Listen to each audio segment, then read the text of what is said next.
Hi everyone, welcome to Heart to Heart. I hope you enjoyed the series of the 6 promises.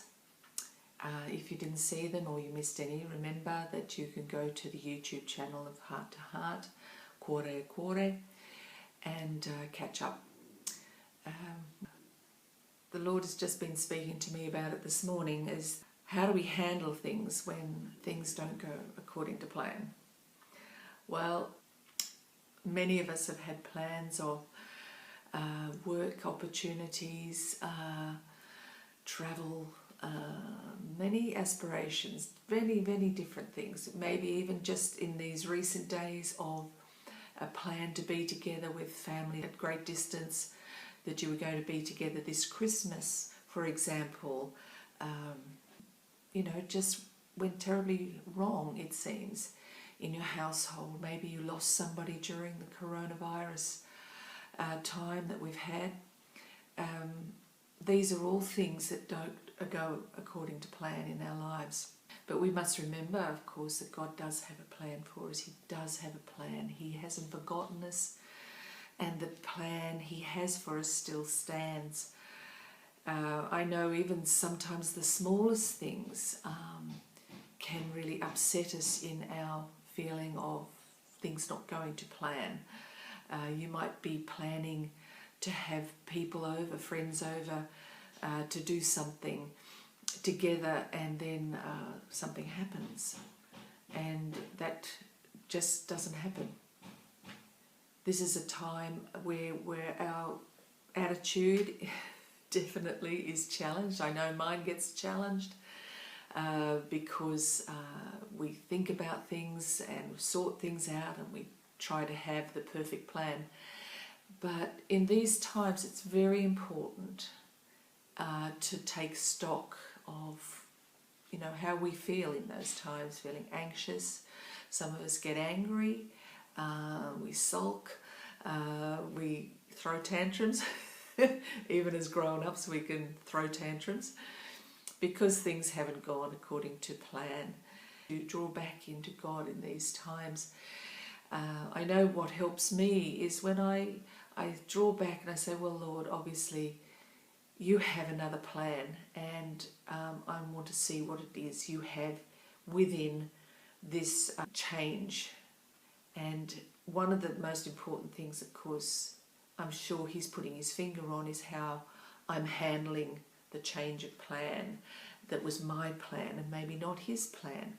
But if we can take an attitude of, well, hang on, maybe God has a purpose in changing my plan for His, and we can apply that to everything in our lives. His plans are perfect and they're always for our good, even in the smallest things.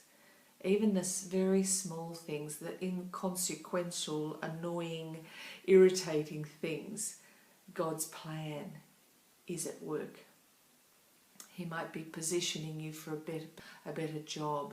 He may be positioning you for a greater blessing.